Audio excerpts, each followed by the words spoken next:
ஓம் சதாசிவசமாரம்பாம் சங்கராச்சார்யமத்யமாம் அஸ்மதாச்சார்யபரியந்தாம் வந்தே குருபரம்பராம்.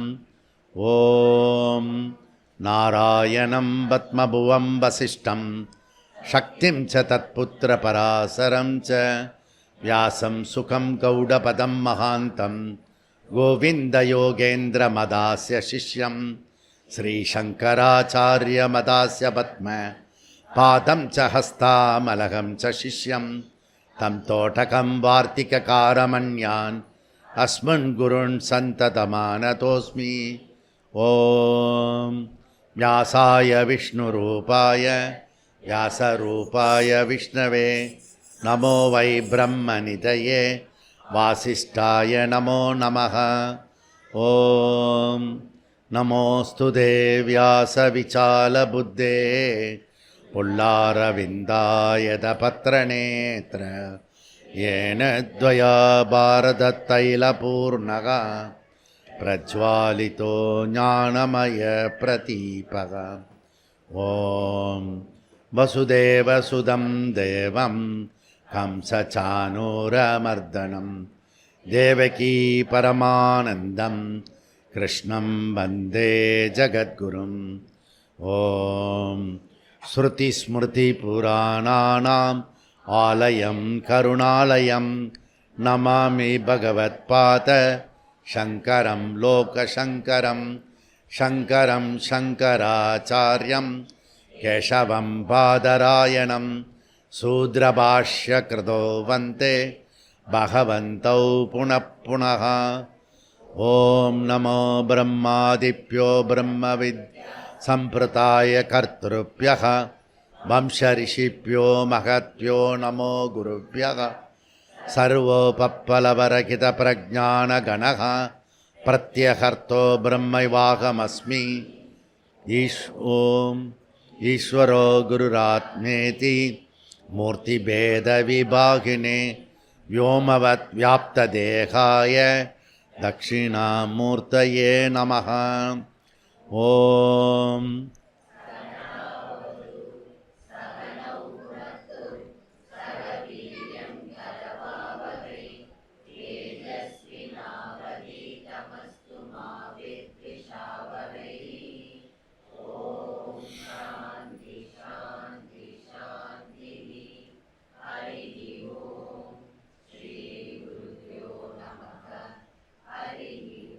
பக்கம் 155. காரியாதிகரணம், 5வது அதிகரணம். காரியம் பாதரிஹி அஸ்ய கதி உபபத்தேஹ விசேஷித்ய தத்வாச்ச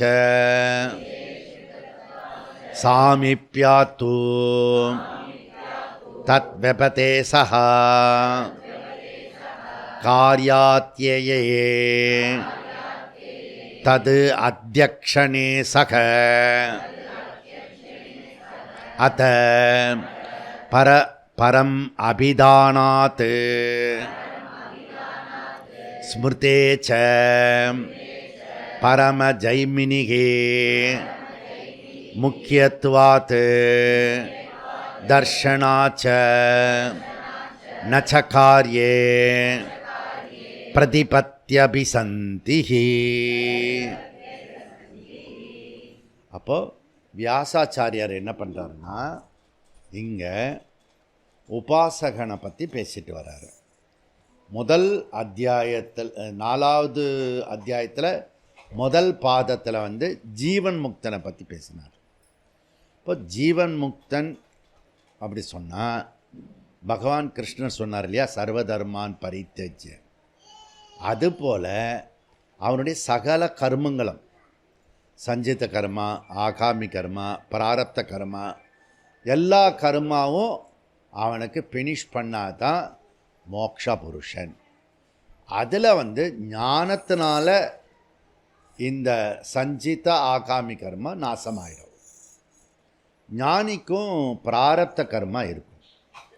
அவனுடைய பிராரப்த கர்மா என்ன ஆகும்னா அந்த பிராரப்த கர்மா வரைக்கும் இந்த சரீரம் இருக்கும்.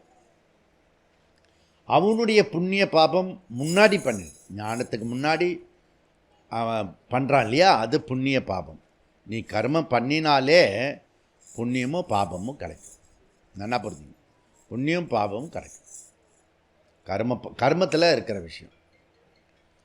அதை வந்து இவன் கர்த்திருவம் போக்திருத்துவம் இல்லாமல் ஞானி பண்ணுறதுனால அவனுக்கு ஆகாமி கிடையாது. ஆனால் ஏற்கனவே பண்ணின புண்ணிய பாபம் அவனுக்கு வாழ்க்கையில் இருக்கும். சரியா? அந்த புண்ணிய பாபம் கழிகிற வரைக்கும் சில கஷ்டங்கள்லாம் இருக்கும், சில லாபங்கள்லாம் இருக்கும். இதை தவிர விரைவாக பண்ணுறதுக்காக சில பேர் ஹெல்ப் பண்ணுவாங்க அந்த ஞானிக்கு. அது வந்து சில பேர் நிந்தனம் பண்ணுவாங்க, சில பேர் வந்து ஸ்துதி பண்ணுவாங்க. பாபத்தையும் எடுத்துருவாங்க, புண்ணியத்தையும் எடுத்துருவாங்க. அது ஈஸ்வரனுடைய கர்ம பலதாத்தா கொடுத்துருவார். அதை பண்ண குயிக்காக அவனுக்கு வந்து விதேக முக்தி கிடச்சிடும். புரியுதா? எவ்வளோக்குள்ளோ அந்த கர்மம் குறைஞ்சிருதோ அவ்வளோ தூரத்துக்கு விதேக முக்தி குயிக்காக இருக்கும். யாருமே நிந்தனா பண்ணுறதில்ல, ஸ்துதி பண்ணுறதில்ல அப்படின்னா ரொம்ப கஷ்டம். ஸ்துதி பண்ணால் புண்ணியம் குறைஞ்சிடும். நிந்தனை பண்ணாத ஒரு ரிஷியோ சாதுவோ சன்னியாசியோ ஞானி ஆயிட்டான்னா அவனுக்கு இந்த உடம்பு மூலிமா சரீரத்தில் கஷ்டத்தை கொடுத்து ஏதோ ஒரு விதத்தில் கொடுத்து அது கழியும். இது அந்த ஞானிக்கு தெரியும். புரியுதா? ஏதோ ஒரு விதத்தில் நமக்கு சிரமம் கஷ்டம் வந்ததுன்னா பாபம் தொலைகிறது. நமக்கு நல்ல வசதியெல்லாம் வந்து இதெல்லாம் பிரமாதமாக மாலையெல்லாம் போட்டிங்கன்னா அதெல்லாம் இது ஸ்துதி, நம்மளுடைய பாபம், இது புண்ணியம். ஓகே, இந்த புண்ணியத்தினால அதெல்லாம் கிடைக்கிறது. அப்படி இதெல்லாம் நான் என்ஜாய் பண்ணும்போது என்ன ஆகிடுறதுன்னா அந்த புண்ணியம் கரைஞ்சு போய்டும். இப்போ புரியுதுல? இப்போ புண்ணிய பாபம் போயிடுச்சுன்னா அவன் விதேக முக்தியை அடைஞ்சிடுறான். இது ஜீவனுடைய ரூட்டு கிளியராக இருக்குது. ஏன்னா ரொம்ப வருஷமாக அதை பற்றி தான் கேட்டிருக்கோம். இப்போ புதுசாக கிரம முக்தியை பற்றி படிக்கிறதுனால உபாசனை பற்றி நம்ம சப்ஜெக்டே தொடரதில்லை. கர்மயோகத்தை தான் டீட்டெயிலாக படிச்சிருக்கோம். இப்போ உபாசனை வந்ததுனால உபாசனை நிறையா பேசணும். அப்புறம் மஞ்சங்குடிலையும் உபாசனை பற்றி திருப்பி ரிமைண்ட் பண்ணணும். யாருக்கு வேணுமோ அதை பண்ணிக்கலாம். உபாசகன் வந்து அவன் நேராக வந்து டைரக்ட் ஃப்ளைட்டா அல்லது ஹைதராபாத் வழியாக இல்லை பெங்களூர் வழியாக வெயிட் பண்ணி அவன் வந்து போகிறானா, அப்படி வெயிட் பண்ணி போவான். சில சமயம் 4-5 மணி நேரம் விட்ருவான் வெயிட் பண்ணுற இடத்துல. ரொம்ப கஷ்டமாக இருக்கும். நாங்கள் பாக்ய நகரில் விட்டோன்னே ஹைதராபாத்தில் அங்கே வந்து ராஜி வீட்டுக்கு போய் பூஜை பண்ணி சாப்பிட்டு திருப்பி வந்து ஃப்ளைட்டு பிடிச்சிட்டோம். புரியுதா? எதுக்கு டயத்தை வேஸ்ட் பண்ணுவானே அப்படின்னு சொல்லிட்டு அவ்வளோ டைம் கொடுத்துருக்கான். 4 மணி நேரம் கொடுத்துருக்கான். அதை வேஸ்ட் பண்ணாமல் அந்த டிராஃபிக்லேயும் போய் அடிச்சு பிடிச்சி இறங்கி இது பண்ணி திருப்பி ஓடி வந்து ஃப்ளைட்டை பிடிச்சிட்டோம். புரியுதா? இதெல்லாம் இது அது வந்து யூஸ் பண்ணுறதை பொறுத்து இருக்கிறது. அப்போது இந்த மாதிரி 2 குரூப் இருக்குது. இப்போ டைரக்ட் ஃப்ளைட்டு உபாசகன் பிரம்மனை சக ஏனான் பிரம்ம கமயதி அப்படி ஒரு குரூப்பு. இன்னொரு குரூப் என்ன சொல்கிறதுன்னா, இதை வந்து அவன் வந்து என்ன பண்ணுறான்னா வெயிட் பண்ணி தான் போகணும். அது வந்து வித்யுத்து லோகம் வரைக்கும் தேவதை கூட்டிகிட்டு போகும். அதுக்கப்புறம் என்ன பண்ணணுன்னா அமானுவ தேவதா வந்து வரும். இந்த அமானுவ தேவதா வந்து அந்த வித்யுத்து லோகத்தில் கணக்கு எடுக்கும். இவனுடைய கணக்கெல்லாம் சரியாக இருக்கா, இல்லை சில சமயம் உபாசனை கட் பண்ணிட்டு போயிட்டானா இல்லையா, கிளாஸை கட் பண்ணானா, அதெல்லாம் பார்க்கும். கணக்கெல்லாம் பார்த்துட்டு அதுலேருந்து கொஞ்சம் பேரை பொறுக்கி எடுத்துட்டு நேராக பிரம்மலோகத்துக்கு போகும். இப்போ என்ன சர்ச்சை ஆயிடுச்சுன்னா, பிரம்மலோகத்துக்கு போனால் அவன் முக்தி அடையவானா அடைய மாட்டானா? உபநிஷத்து என்ன சொல்லிடுத்து, அவன் அமிர்தத்துவம் அடைவான், கிரம முக்தியில் அவன் வந்து மோட்சத்தை அடைவான்னு சொல்லு. பாதிரி என்ன சொல்கிறாருன்னா, எப்படி அடைய முடியும்? அவனுக்கு அஜ்ஞானின் ஞானாத்தேவ மோட்சம். அப்போ அஜ்ஞானியை வந்து அப்போ அவனும் அடைவான் நானும் அடைவான்னா நம்ம எதுக்கு கால் கெடுக்க முட்டியெல்லாம் வலிக்க இப்படிலாம் உட்காந்துட்டுருப்பானே? என்ன அநியாயமாக இருக்கிறது? படிக்காதவனும் பாஸு, படித்தவனும் பாஸுன்னா என்ன அர்த்தம்? அப்போ வந்து சொல்கிறாரு, இல்லை அவன் வந்து முக்தி அடைய மாட்டான், உபாசகன் முக்தி அடைய மாட்டான். ஏன்? அஜ்ஞானம் இருக்கிறது. புரியுதா? அப்போ ஞானம் அஜ்ஞானம் ரெண்டு என்ன விஷயம்? பூர்ணத்துவம் அடையிறது, ஃப்ரீடம் ஆகிறது மோட்சம். அபூர்ணத்துவம் குறைவு உடையது ஃபைனைட்டு இருக்கிறது, அது சம்சாரம். அது மோட்சம் கிடையாது. புரியுதா? இப்போ மோட்சம்னா துக்க நிவர்த்தி, ஆனந்த பிராப்தி, அதுக்கு பேர் மோட்சம். புரியுதா? அப்போ இவன் நிறைவு அடையணும்னா அங்கே ஃபைனைட்டாக இருக்கக்கூடாது. ஃபைனைட்டு அதுவே குறைவு நிறைவு எப்படி பண்ண முடியும்? அடையாது. புரியுறதா? அதனால் வேண்டி இது வர முடியாது. ஏன்னா லோக்கியத்தே இது லோகம். எதோ ஒன்று லொக்கேட் பண்ணுறோமோ, லொக்கேட் பண்ணிட்டான்னு என்ன அர்த்தம்? இப்போ நீங்கள் என்னை பார்க்குறீங்கன்னா நான் அந்த பக்கம் இருக்க மாட்டேன். Okay, not all pervading.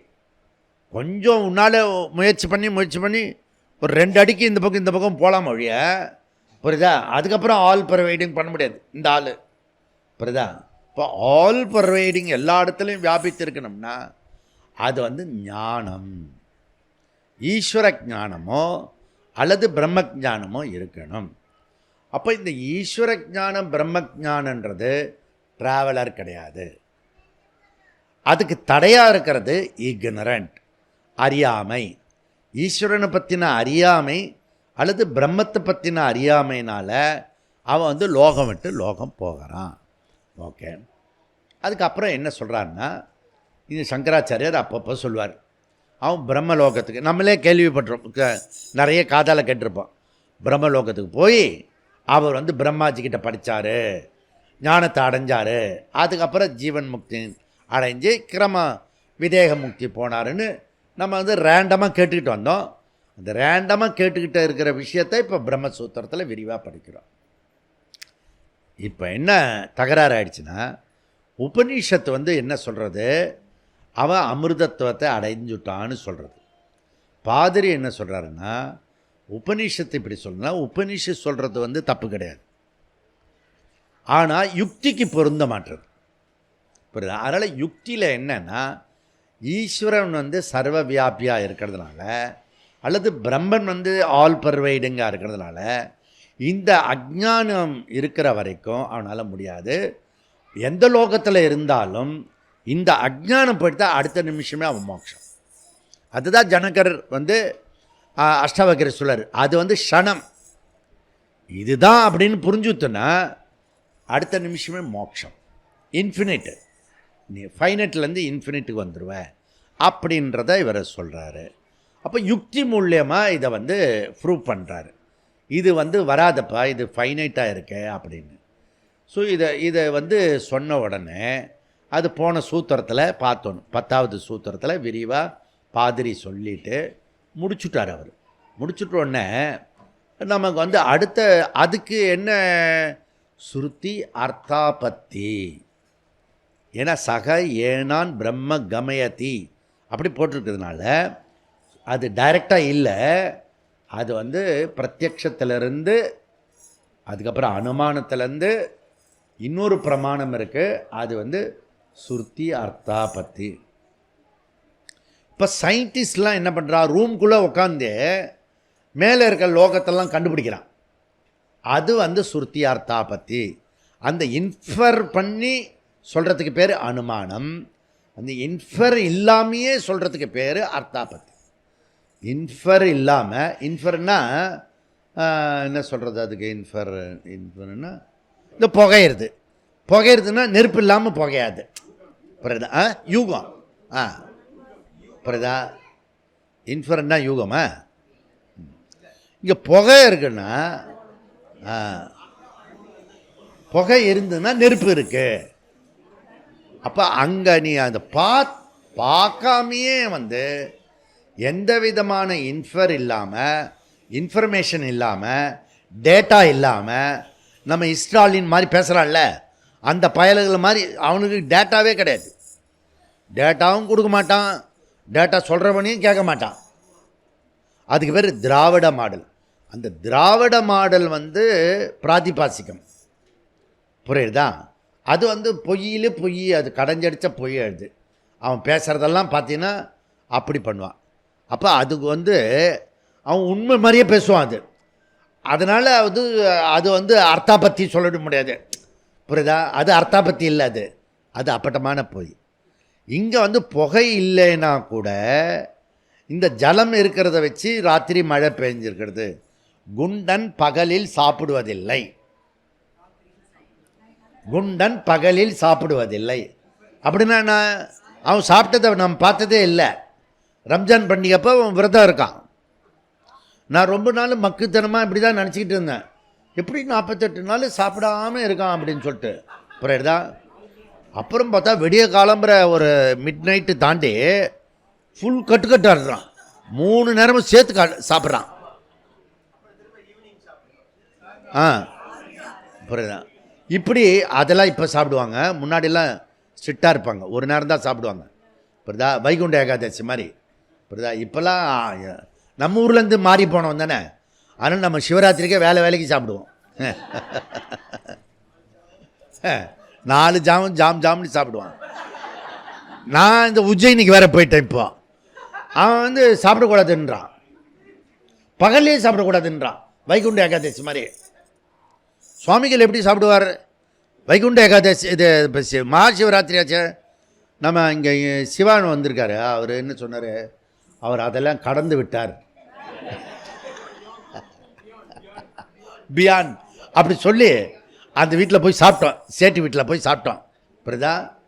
அவங்க என்ன பண்ணுறாங்கன்னா அவங்க பகல்லையே சாப்பிட்றதில்ல, ராத்திரியும் சாப்பிட்றதில்ல, முழு விரதம் வைகுண்ட ஏகாதசி மாதிரி அப்படியே இருக்காங்க அவங்க. புரியுதா? ஆனால் நம்ம இது இங்கே எப்படி பழக்கம் வந்தது தெரியல. நான் கூட நிறைய வைகுண்ட சிவராத்திரி விரதம் இருந்திருக்கேன். நான் இந்த காசி விஸ்வநாத் கோயிலில் அப்படியே சுத்த பட்டினியாக தான் இருப்பேன். புரியுதா? அந்த மாதிரிலாம் அப்படி தான் இருப்போம் நாங்கள். இந்திராணி அம்மாவும் நானும் அப்படி தான் இருப்போம். புரியுதா? நாங்கள் 2 பேரும் கிரேட்டு விரதம் இருப்போம், எல்லாத்துக்கும் விரதம் இருப்போம். புரியுதா? அங்கேருந்து தான் வந்தது அந்த விரதம்லாம். ஓகே, இதெல்லாம் விரதம் இருக்கிறது. அந்த விரதம் இருந்தது உனக்கு தபஸ் மாதிரி. அது புரியுதா? அப்போ உனக்கு பசி இல்லாமல் இருக்கணும், அந்த தூக்கம் இல்லாமல் இருக்கணும். இதெல்லாம் உனக்கு ஜெயிக்கிற குடாகேஷகா. அந்த குடாகேஷகா மொடாகேஷகா மாதிரி டாஸ்மாஸ்க்கு ஊற்றிட்டான்னா 2வது ஜாம் கூட தாண்டாது. 3வது ஜாமத்துக்கு எங்கேயா போய் சுருக்கிடுவான். புரியுதா? அப்போது முதல்ல நீ தூக்கத்தை வெல்லணும். தூக்கத்தை வென்றவன் துக்கத்தை வென்றவனாவான். இப்படிலாம் சொல்லி முடித்தார். இப்போ என்ன பண்ணுறாருன்னா 10ல் அவர் சொல்லி காரிய அத்தியே தத் அத்தியக்ஷன சக அத பரம் அபிதானான் பிரதா அத்தியக்ஷகா. ஸோ முதல்ல இந்த காரிய அத்தியே, காரியனா இங்கே என்னது? பிரம்மலோகம். ஓகே, காரிய பிரம்மன். ஓகே, அத்தியேன்னா நாசகா, பிரம்மலோகமும் நாசமாயிடும், பிரம்மாஜியும் டிசப்பேர் ஆகிடுவார். புரியுதா? அவருக்கும், ஏன்னா அவர் பிறந்தார், அதனால் நாசமாயிட்டார். இதெல்லாம் ஒரு கணக்கு பண்ணி நம்ம முடித்தோம் விரிவாக காலையில். இப்போ அடுத்தது இவர் என்ன சப்போர்ட் பண்ணுறாருன்னா, பாதிரி யுக்தியில் சொன்னேன், ஸ்ருதியில் இல்லை, ஸ்மிருதியை எடுத்துக்கிறேன் அப்படின்றார். ஸ்ருதி ஸ்ருதி அர்த்தாபத்தி அதை சொன்னார். இப்போ என்ன சொல்கிறாருன்னா ஸ்மிருதியில் சொல்கிறார். ஸ்ருதியை தழுவினது எதுவோ அது ஸ்மிருதி. ஓகே, அப்போ பாதிரி மதத்தில் இது கடைசி சூத்திரம், 11வது சூத்திரம். அந்த சூத்திரத்தில் என்ன சொல்கிறாருன்னா, ஸ்ருதி அர்த்தாபத்தி பிரமாணேன உபாசகன் பிரம்மலோகத்தில் ஞானத்தை அடைய வேண்டும். இது யுக்தி பிரமாணம். பாதிரி ஸ்ருதி வாக்கியம் இல்லை, அதனால் யுக்தியில் சொல்கிறேன். ஸ்ருதி அர்த்தாபத்தி உள்ளது. இப்போ நாம் ஸ்மிருதியில் ட்ரை பண்ணுவோம். ஸ்மிருதி என்னென்னா கூர்ம புராணம். நமக்கு புராணத்தெல்லாம் ஒழிச்சு போட்டான். புரியுதா? 18 புராணம் இருக்குது. அது நம்மளுக்கு தர்மசாஸ்திரம் அது. ஓகே, அதெல்லாம் திருப்பி ரிவைஸ் பண்ணணும். புரியுறதா? ஓகே, ஸோ அதில் பார்த்திங்கன்னா இந்த முருகன் தமிழ் கடவுள் சொல்லுவான். ஆனால் 18 புராணத்தில் முருகர் பற்றி வருது, ஸ்கந்த புராணம். இருக்கிற புராணத்தில் பெரிய புராணம் அதுதான், ஸ்கந்த புராணம் தான். புரியுதா? அதனால் அது எப்படி வந்து அப்பட்டமாக பொய் சொல்கிறான் பாருங்க. அதனால் கூர்ம புராணத்தில் பாதிரி எடுத்துக்கிறாரு. என்ன எடுத்துக்கிறாரு? ஸ்மிருதி வாக்கியம், பிரம்மணா சகதே சக தே சர்வே சம்பிராப்தே பிரதிசஞ்சரே பரஸ்யாந்தே கிருதாத்மானஹா பிரவிசந்தி பரமபதம். கூர்ம புராணம் பூர்வ பாகம் 12 269. புரியுதா? பரஸ்ய அந்தே, பரஸ்யனா இங்கே வந்து இரண்ய கர்ப்பா, அந்தே ஆனால் கடைசி காலம், அந்திம காலம். ஓகே, இரண்ய கர்ப்பனுடைய நிலையும் காலத்திற்கு உட்பட்டது. எவ்வளோ பிரம்மாஜி சொல்கிறோமோ அவரும் காலத்துக்கு உட்பட்டவர். அனித்திய பலம். ஓகே, பிரதிசஞ்சரே, பிரதிசஞ்சரேனா சஞ்சரஹா அப்படின்னா பிரளயம். ஓகே, பிரதிசஞ்சரே பிரம்மலோகம் உட்பட அனைத்தும் பிரளயத்தில் மூழ்கிவிடும். நான் மனோகர் ட்ராமா பார்த்துருக்கேன். நான் பியூட்டிஃபுல்லாக வந்து பிரத்யட்சத்திலே அந்த தசாவதாரம் காட்டுவான். ஒண்டர்ஃபுல். மனோகருக்கு முன், மனோகருக்கு பின். மனோகருக்கு பின்னாடி யாருமே அப்படி பண்ணதில்லை. புரியுதா? நான் எதிர்ச்சியாக போய் பார்த்துட்டேன் அந்த நாடகம். கடைசியில் தசாவதாரம் காட்டுவான், ஆன்னு காட்டுவான். கண்ணு முன்னாடி நமக்கு வந்து நாமே அடிச்சுட்டு போகிற மாதிரி ஒரு ஃபீலிங் வரும். புரியுதா? அந்த சீட்டு இருக்குல்ல, கெட்டிமாக பிடிச்சிக்குவான், இப்படி பிடிச்சிப்பான். நம்மளும் அடிச்சுட்டு போயிடுவோம் பிரளய காலத்தில் அப்படின்னு. புரியுதா? அதில் ஒரு சினிமா, அதை பேர் தெரியல அந்த சினிமா, அதில் வந்து பிரளயத்தை காட்டுவான் ஃபுல்லாக. ஓகே, இதெல்லாம் பியூட்டிஃபுல்லாக இருக்கும். எனக்கு எங்கெல்லாம் பிரளயம் இருக்கோ, எங்கெல்லாம் லயம் இருக்கோ, எனக்கு சிருஷ்டியை விட லயம் ரொம்ப பிடிக்கும். புரியுதா? ஆரம்பத்துலேருந்து அந்த லயம் பிடிக்கும் எனக்கு. அதுக்கப்புறம் எனக்கு இன்ட்ரெஸ்டானது வந்து ஸ்திதி. புரியுதா? சிருஷ்டி ஸ்திதி இன்ட்ரெஸ்டாக பண்ணுவேன். ஆனால் பிடிச்சது எது அப்படின்னா லயம். உற்றுறது தான் ரொம்ப பிடிக்கும். அதனால் நிறைய பேருக்கு அந்த இடத்துல தான் பயம் இருக்கும். லயம் மாத்திரம் அதை மாத்திரம் பேசாத, வெள்ளிக்கிழமை அதுவும் எதுவும் பேசுகிற நீ அப்படின்னு. அப்போ பிரளயத்தில் பரம்பதம் பிரவசந்தி, பரம்பதம் பிரவசந்தி. இப்போ என்கிட்ட கேள்வி கேட்டார், இது நடுவில் எப்படி வந்து அந்த உபாசகன் எப்படி போவான், பிரம்மன் எப்படி போவார், அப்புறம் அவர் ஞானம் அடைஞ்சார்னா எப்படி போவார்? அதுக்கெல்லாம் இந்த கூர்ம புராணம் பதில் சொல்கிறது. இரண்ய கர்ப்பனோடு உபாசகர்களும் பரமபதம் அடைந்து விடுவார்கள். புரியுதா? கூண்டோட கைலாசம் இல்லை, கூண்டோட பரமபதம். புரியுதா? பரமபதத்தை எடுவான். அப்போது விசிஷ்டாத்வைத்தம் இந்த கருத்தை தான் எடுத்துக்கிறது. பகவானோட சேர்ந்து பக்தர்களும் எல்லாரும் சேர்ந்து பரமனடி சேர்ந்து விடுவார்கள். அப்போது இதில் யாருமே ஜீவன் முக்தனை கண்டதில்லை. இது வரைக்கும் நம்ம பேசின்னு இருக்கோமே, ஜீவன் முக்தன் ஜீவன் முக்தன் சொல்கிறீங்களே, அப்படி ஒரு ஆள் எங்கே தான் காட்டுங்களேன் அப்படின்னு அர்ஜுனனும் கேட்குறான். இன்றைக்கி இருக்கிற மாணவர்கள் கூட அப்படி ஒரு ஸ்திதி எப்படி செய்ய முடியும்? கொஞ்சமாவது கஷ்டம் இருக்கும்ல. அதுவும் நாங்கள் கொடுக்குற கஷ்டம் கொஞ்சம் நெஞ்சம் இல்லை, அதில் எப்படி நீங்கள் கஷ்டப்படாமல் இருப்பீங்க இல்லை? அப்போ ஜீவன் முக்தன்றது எவனுமே பார்க்க முடியாத ஒரு ஸ்திதியாக இருக்க. அப்படிலாம் வந்து அது யாருமே ஒத்துக்கிறது இல்லை. புரியுறதா? ஜீவன் முக்தன். அப்போ ஜனகன் மாதிரி இருக்கிறாருன்னு கிருஷ்ணரை வந்து அறிமுகப்படுத்துகிறாரு. இப்படிதா அறிமுகப்படுத்தினோடனே ஜனகன் மாதிரி நீ வந்து இது பண்ணணும்னு சொன்ன உடனே அதுக்கப்புறம் நீ அப்படி இருக்குன்னா அவன் வந்து கேட்குறான், கா பாஷா, அவன் எப்படி பேசுவான், எப்படி நடப்பான்?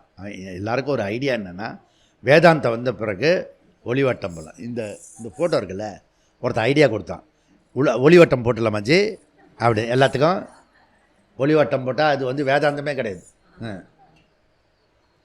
புரியுதா? நார்மலாக இருக்கணும், சாதாரணமாக இருக்கணும், அவன் தான் ஞானி. ஒரு எஃபெக்ட் எல்லாம் போடுறல்ல. இந்த ஃபோட்டோவில் நிற்க சொன்னால் ஒரு குரூப் ஃபோட்டோவில் நிறைய ஃபோட்டோ இருக்குது, நீங்கள் வேணால் ட்ரை பண்ண. சிருங்கேரி ஃபோட்டோவில் ஒருத்தர் இப்படி பார்ப்பான், டைரெக்டாக எல்லோரும் டைரெக்டாக பார்க்குறாங்க, இவன் மாத்திரம் இப்படி பார்க்குறான். I am the special. புரியுதா? ஐ எம் த ஸ்பெஷல் இருக்கிற வரைக்கும் அஞ்ஞானி. புரியுதா? ஒரு ஸ்பெஷலும் கிடையாது, நீ மாத்திரம்தான் இருக்க. இன்னொருத்தனுக்கு காட்டுறதுக்கு அங்கே என்ன இருக்கிறது? அதெல்லாம் ஒன்றும் சீன் போட்டுலாம் காட்ட தேவையில்லை அப்படின்னு. அப்போ இந்த பரஸ்ய அந்தே பிரதி சஞ்சாரே பரமபதம் பிரவிசந்தி. அப்போ இந்த பரமபதத்துக்கு அதுதான் இந்த பரமபத வாசல் வந்ததே. நான் ஒரு 7-8 வருஷம் பரமபத வாசல் போயிருக்கேன். புரியுதா? அப்போ திரும்பி வந்துட்டு அந்த சொர்க்க வாசல் இருக்குல்ல, பரமபதம், அது எல்லாரையும் உள்ளார அனுப்ப மாட்டாங்க. ஸ்ரீரங்கத்தில் இப்போ எப்படி இருக்காங்க, இப்போல்லாம் கூட்டலாம். அப்போ ராப்பத்து பகல் பத்தெல்லாம் இருந்து அந்த மொத்த பற்றி நாம் அனுபவித்து வர்றது. அந்த அந்த சுவாமி இது போட்டிருப்பார். புரியுதா? இதெல்லாம் ஸ்ரீரங்கத்தோட விஷயமும் இன்னொருத்தரில் இதெல்லாம் போட்டுருக்கேன் நான். அலங்காரமாக இருப்பார் எப்பயுமே அவர் பெருமாள். புரியுதா? அதெல்லாம் முத்து இருக்கும், இது இருக்கும், முத்தங்கி சேவைன்னு இருக்கும். பிரமாதமாக இருக்கும். புரியுதா? திருப்பதியில் அந்த ஜொலிக்கும் அந்த இது அந்த அந்த மரகத கல் இருக்கு இல்லையா, அது அப்படி ஜோல்ட்டு ஆகும் அது. புரியுதா? அப்படியே அதுவும் அப்படி அந்த தூக்கிட்டு வருவாங்க பாரு அந்த பெரிய இதில், அதெல்லாம் ரசிக்கணும். புரியுதா? ஃபஸ்ட்டு நீ கோதண்டராமர் கோயிலில் ரசிச்சிருக்கணும். புரியுதா? அதுலேயே தூக்கிட்டு வருவான் பெருமாளை ஆடிண்டு. அவ்வளோ பெரிய இதுவை அதுக்கப்புறம் என்ன பண்ணுவான்னா, அவ்வளோ பெரிய வெயிட்டு, இவனுக்கு எவ்வளோ சக்தி இருக்கும் பாரு, அப்படியே போட்டு இப்படி பிடிப்பான். புரியுதா? இங்கே ஒரு தடவை பிடிக்க சொன்னேன்,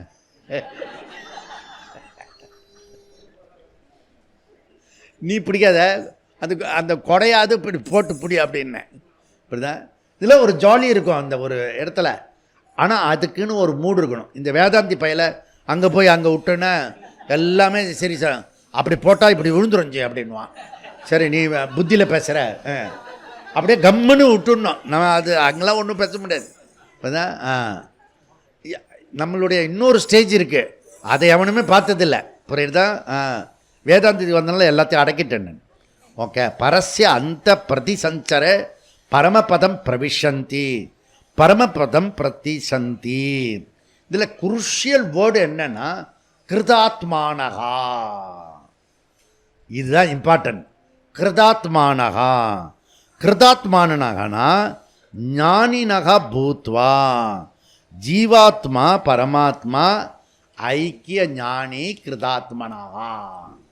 அப்போது உபனிஷத்து சக ஏனான் பிரம்ம கமயத்தி, உபாசகன் பிரம்மத்தை டைரக்ட் ஃப்ளைட்டில் பிடிக்கிறான்னு சொன்னால் ஞானம் இல்லாமல் பிரம்மத்தை எப்படி அடைய முடியும்? அதுதான் வாதம். ஞானம் இல்லாமல் எப்படி பரமபதத்தை பிடிக்க முடியும்? ஒன்று ஸ்ருதி அர்த்தாபத்தி பண்ணலாம், இன்னொன்று யுக்தியில் கொண்டு வரலாம். ஒரு இடத்துலேருந்து இன்னொரு இடத்துக்கு அடையுதுன்றது அனித்திய பலம். பிரம்மன் என்றது ஆல் பர்வைடிங். ஞானம் இல்லாதனால அஜ்ஞானமாகி அவனுடைய விஷயம் இருக்குது. அப்போ சப்போஸ் யுக்தியில் என்ன சொல்கிறோம்னா, அவன் ஈஸ்வர ஞானத்தை அடைஞ்சுட்டான்னா வித்தவுட் ட்ராவல் அவன் பரமபதத்தை அடையிறான். அப்போ பிரம்மலோகத்தில் இருந்தே எந்த தேவதையும் கூட்டிகிட்டு போகாமல் ஞானத்தை அடைஞ்சிட்டானா அங்கேயே ட்ராவல் இல்லாமல் முக்தி அடைகிறான். அப்புறம் ஒரு ரூல் இருக்குது, ஞானத்தை டீச்சர் இருக்கணும், அது ஒரு ரூலு. இப்போ டீச்சர் இருக்குன்னா பிரம்மாஜிக்கிட்ட படிக்கிறான். இதெல்லாம் யுக்தியில் தான் நம்ம சொல்கிறோம், யாரும் போய் பார்த்ததில்லை. அதுக்கு இதுவும் பிரமாணமும் இல்லை. எல்லாமே அஷ்யூம். அப்போ பிரம்மலோகத்தில் உபாசகன் ஞானம் அடைகிறான். குரு இல்லாமல் எப்படி முடியும்? அதனால் சதுர்முகம் பிரம்மா கிட்ட படிக்கலாம். இதெல்லாம் என்னது? பிரமாணம் கிடையாது, அஸ்யூம். யுக்தியில் வச்சு ஒரு ஐடியா சொல்கிறோம், அவ்வளோதான், வேற ஒன்றும் கிடையாது. சம்பிராப்தே பிரதிசஞ்சரே அப்படின்னா மகாபிரளயம். இந்த மகாபிரளயத்தில் 7-14 லோகமும் ஈஸ்வரன் படைச்சான் இல்லையா, அவங்கிட்டே ஒடுங்கிடும். சும்மா நீ ராத்திரி தூங்கிட்டேன்னா பிரபஞ்சம்லாம் உங்ககிட்ட ஒடுங்கிடும், ஹிருதயத்தில் ஒடுங்கிடும். பிராணன் மாத்திரம்தான் போயின்னு இருக்கோம். புரியுதா? ஏன் அந்த பிராணன் அதுவும் ஒடுங்கிட்டா என்ன அர்த்தம்? ஜீவ சமாதி. புரியுதா? அது ஒன்று தான் ஃபங்க்ஷன் ஆகும், மீதி கவுன பிராணம் எல்லாம் போயிடும். ஞானேந்திரியம், கர்மேந்திரியம், மனசு, புத்தி, சித்தம், அகங்காரம் எல்லாமே போயிடும். குறிப்பாக நம்ம ஆள் இருக்காரு பாரு, கர்த்தா, அகங்காரி, அவன் அடங்கிடுவான். எப்போ எப்போ அடங்குவான்? ஞானத்தில் சொல்லக்கூடாது, தூங்கும்போது. அதனால தான் நிம்மதியான தூக்கம் வருது. உனக்கு கர்வம் வேற, கர்வன்றது கம்பேரிசன். அகங்காரம் இருந்ததுன்னா தூக்கமே வராது.